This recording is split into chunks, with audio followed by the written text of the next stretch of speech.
Hello friends, welcome to my YouTube channel out of box with Anil Pandey. और आज मैं आपके पास बहुत ही एक इंफॉर्मेटिव वीडियो लेके आया हूँ, क्योंकि व्यूअर्स की काफ़ी डिमांड थी कि ईओआई क्या होता है, टोकन अमाउंट क्या होता है, बुकिंग अमाउंट क्या होता है और इसका रिफंड क्या होता है। So kindly don't skip the video. और जो व्यूअर्स इस पे हमारे चैनल पे नए हैं तो kindly subscribe the video and press bell icon. तो जैसा कि ईओआई होता है, जो कि एक्सप्रेशन ऑफ इंटरेस्ट, जब भी कभी कोई बिल्डर अपना प्रोजेक्ट लॉन्च करता है तो वो एक्सप्रेशन ऑफ इंटरेस्ट मांगता है। ये क्या होता है? ये एक डील होती है बिटवीन बायर्स एंड और जो सेलर्स के बीच में। सेलर्स यहाँ पर बिल्डर है। तो पहले तो ये कि ये एक सवाल ये व्यूअर्स पूछते हैं, क्या ये जो वैलिड है? मैं कहूँगा कि एज पर रेरा 2016 रूल के हिसाब से जब तक रेरा किसी भी प्रोजेक्ट का अप्रूव नहीं हो जाता है तो एक्सप्रेशन ऑफ इंटरेस्ट लेना भी बिल्डर का चूंकि है मांगना अपने बायर से, ये जो है वैलिड नहीं है। ये जो है बैड नॉर्म्स हैं। और जो जो इवन प्री लॉन्च भी जो इसके साथ जुड़ा होता है, प्री लॉन्च जब तक कि रेरा अप्रूव नहीं हो जाए तो बिल्डर किसी भी तरीके का, बिकॉज उसके पास कोई भी अभी जस्ट प्रोजेक्ट है, अभी कुछ भी नहीं है उसके पास, नथिंग, लैंड नहीं है। और अगर लैंड है भी तो किसके नाम पे लैंड है, पूरा अप्रूवल नहीं है, वेरियस एजेंसीज आर इन्वॉल्व उसमें कि ये जो है कोई लिटिगेशन तो इस प्रॉपर्टी में नहीं है, एंड वेरियस क्लियरेंस जो स्टेट के होते हैं, जस्ट लाइक इन बैंगलोर जो बीबीएमपी के क्लियरेंस नहीं है, whether this project is approved by all the agency, उसमें कुछ भी रॉ डाटा रहता है, जमीन भी नहीं है, कुछ भी नहीं। कि मतलब एक्सप्रेशन ऑफ इंटरेस्ट ये होता है कि बिल्डर एक लाता है कि इस जगह पर, और वो भी कस्टमर के ऊपर ही डालता है। मीन्स कि कस्टमर अपना, जो बायर्स अपना एक विचार देता है एक्सप्रेशन ऑफ इंटरेस्ट पे कि ये चीज हम जो है इसमें आपके प्रोजेक्ट में इसमें हम शामिल होंगे, where as the all the data is raw, कि लैंड भी रहा है, किसी के नाम पे नहीं है, तो ये चीजें। लेकिन अब सवाल ये उठता है, लोग करते क्यों है? फिर बायर्स की ही अब थोड़ा सा ग्रीड होता है। क्या ग्रीड होता है? कि जो जो बिल्डर है ये समझाता है कि अगर आप एक्सप्रेशन ऑफ इंटरेस्ट दे दें तो जो है आपको आपकी यूनिट चॉइस की मिल जाएगी, और जो जो प्राइसेस हैं वो आपको डाउन लेवल पे, एज यू नो कि ये सोच रहती है कि जब ये प्रोजेक्ट लॉन्च इवन यूआई मांग रहा है तो उसकी कम वैल्यू होगी, आगे चल के ये प्रोजेक्ट की बहुत ज़्यादा वैल्यू हो जाएगी। तो उस ग्रीड के चलते, मीन्स आई मीन टू से हियर, इसके लिए बायर्स ही खुद जिम्मेदार है। वो अपना एक्सप्रेशन ऑफ इंटरेस्ट ये देता है कि मैं ये फलाना यूनिट बुक कर रहा हूँ इस प्राइस पे, ठीक है।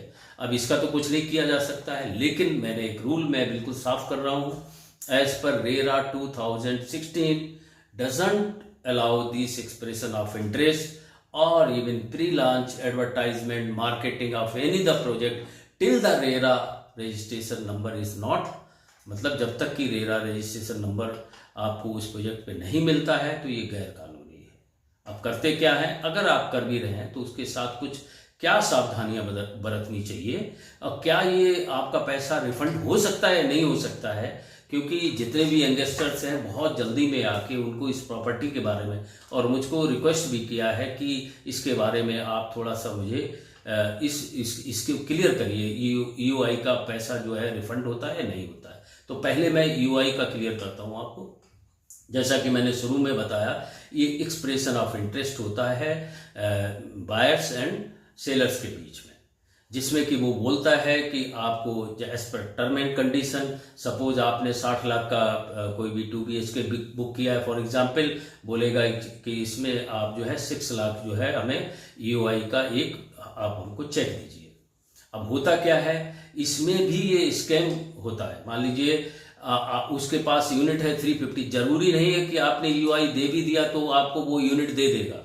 It is not because again condition पे, टर्म एंड कंडीशन पे आता है, UI doesn't approve your flat. वो केवल एक आपको चुनिंदा, हो सकता है उसका इरादा बदल जाए, हो सकता है वो प्रोजेक्ट लीगलिटी में फंस जाए, हो सकता है आपने 2 BHK दिया है और बाद में टर्म एंड कंडीशन बोल दे कि नहीं भाई 2 BHK तो ये अप्रूव नहीं हुआ है, they may have any reason, and आप जो है 1 BHK में आ जाइए या 3 BHK में आ जाइए, तो आप उस गेम में फंस जाते हैं। अगर आप दे भी रहे, फर्स्ट ऑफ ऑल वेट करिए, इतना एस्केलेशन नहीं होता है। मैं हमेशा बायर्स से बोलता हूं जो इन्वेस्टर्स हैं, जब तक रेरा अप्रूव ना हो जाए तो आप इस यूआई के चक्कर में ना पड़िए। लेकिन अगर आप ब्रांड देख के, रेपुटेड ब्रांड की और उनका प्रीवियस हिस्ट्री देख के जाते भी हैं तो कुछ चीज़ों को आप ध्यान में रखिए। अगर यूआई आप साइन कर रहे हैं या पैसा दे रहे हैं तो जरूर उसके स्टाम्प पेपर पे स्टाम्प जो उसका जो बिल्डर का जो सीआरएम है या किसी एग्जीक्यूटिव का जो उनका कंपनी का जो स्टाम्प हेड पेपर है, उस पे आप उससे जो आपकी बात हुई है कि भाई ये 15 दिन के अंदर मेरे को पैसा लौटा लेगा, क्योंकि यूआई की कंडीशन होती है कि अच्छा भी है कि आपको चांस दिया जा रहा है कि आप 15 दिन में देखिए, वैल्यू करिए, location, legality, everything. If you don't like that project you can come back, they say initially, but you read it out and वो कंडीशन आप उसमें इंडोर्स कराइए। सीआरएम या उनका जो एग्जीक्यूटिव होता है उनका ही लेटर पैड पे वो आपका यूआई का चीज होना चाहिए। ऐसा ना हो कि वो और जो लिखवा रहे हैं क्लियर टर्म में विद स्टाम्प, एंड दूसरा चीज इसके साथ आप उनका जो ऑफिशियल मेल होता है, उनका जो प्रोसेस होता है सीआरएम का या बिल्डर का, उसके थ्रू आप एक मेल भी लीजिए और उसमें क्लियर वैलिडिटी की, ठीक है मैं ये दे रहा हूं तो ये मेरा पैसा कितने समय बाद वापस मिलेगा, सो दैट। और होता क्या है, जल्दी में पता नहीं होता है, और आपने ठीक है ये ओके प्रेस्टीज का है और या गोदरेज का है या वो बिल्डर है, हमने यूआई दे दिया है तो यू आर एश्योर्ड कि हमको अभी इस तरीके से कम वैल्यू में प्राइस मिल रहा है। ऐसा होता नहीं है। नंबर 1 पॉइंट यूआई के लिए मैं इधर सतर्क कर रहा हूँ जो भी न्यू बायर्स हैं कि आप यूआई जब तक रेरा रजिस्टर्ड ना हो जाए, don't enter in the project, because एक बार जब आप पैसे अगर चले भी गए देन प्रॉपर वे में आपको वैलिडिटी पता होनी चाहिए कितने में ये हमें पैसा रिटर्न करेगा, विद प्रॉपर स्टाम्प जो भी है उनके जो उनका बिल्डर का स्टाम्प पैड होता है या स्टाम्प पेपर होता है, उसके ऊपर आपको एग्जीक्यूटिव सीआरएम और वॉट एवर अथॉरिटी है उसका सिग्नेचर और उसके साथ में होना चाहिए। This is regarding UI. अब टोकन अमाउंट, इसको आप टोकन अमाउंट भी कह सकते हैं। और फिर इसमें टर्म एंड कंडीशन भी आप देखिए, कई जगह विकास बिल्डर बोलता है कि आपका टोकन अमाउंट दे दिया तो उसमें क्लियरली मेंशन्ड है टोकन अमाउंट जो होता है एज पर रेरा 2016 या बुकिंग अमाउंट जो होता है वो रिफंडेबल नहीं होता है।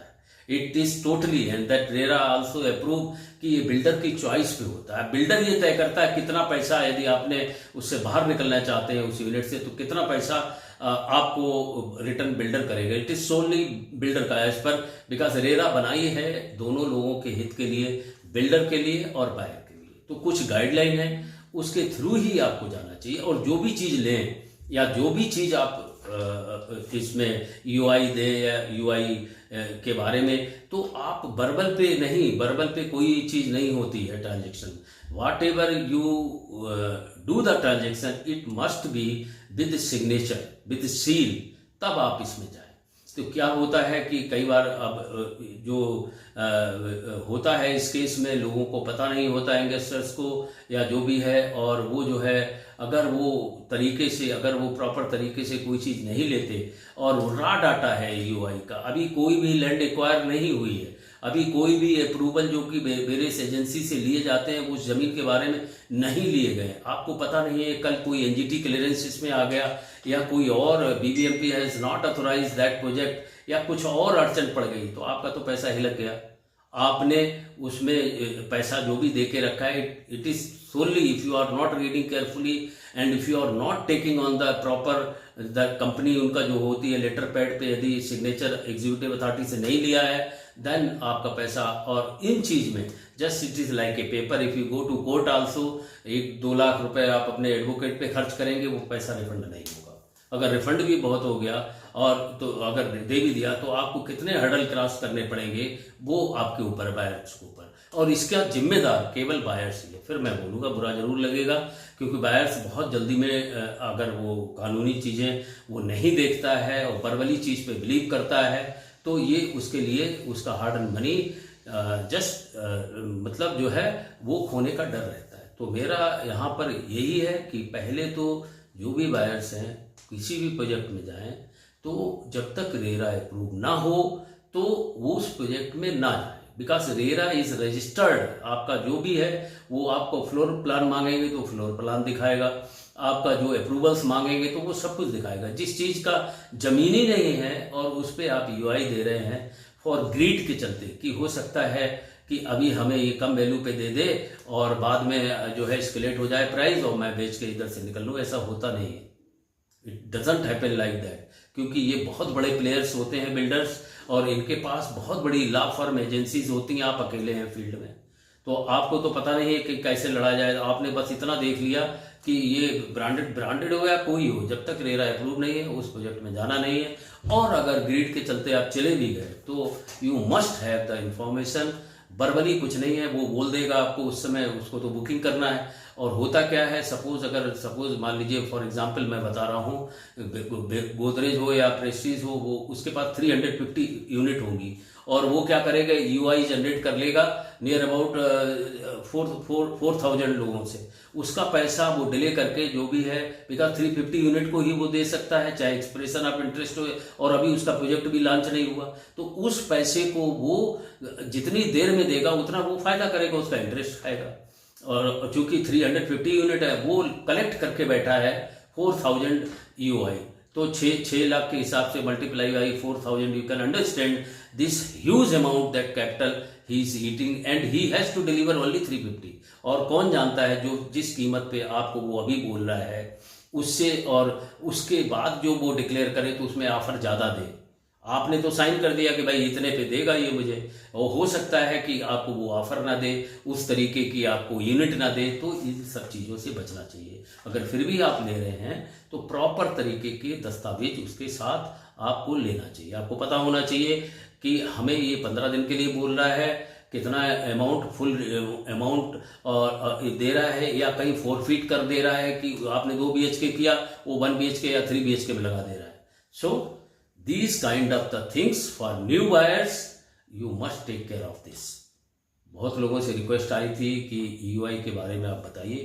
आप बड़े बड़े होर्डिंग में देखते होंगे नाउ एक्सप्रेशन ऑफ इंटरेस्ट मांग रहा है, आप ही से नहीं मांग रहा है ना, वो तो मार्केट में है, ग्लोबली प्लेयर है, बहुत है, तो वो पता लगा उसके पास यूनिट है 350 और वो कलेक्ट करके बैठा है 4,000 UI. You can understand game इधर है और उनके पास सारे रिसोर्सेस हैं। आप अकेले फील्ड में हैं, so better you should know all the things and go ahead with the जो मैंने आपको नरेट की, इसके साथ ही आपको जाना चाहिए। अदरवाइज ये आपका हार्ड अर्न मनी है, और जो है वो बिल्डर आपको कहाँ पर जो भी आप टर्म एंड कंडीशन सेट करें क्लियर हो। So how you like this video, let me know, and also thank you for watching my channel. मैं इसी तरीके के इंफॉर्मेटिव वीडियो लेकर आता रहूँ। So again, kindly subscribe my channel and press bell icon. Till next video, everybody bye.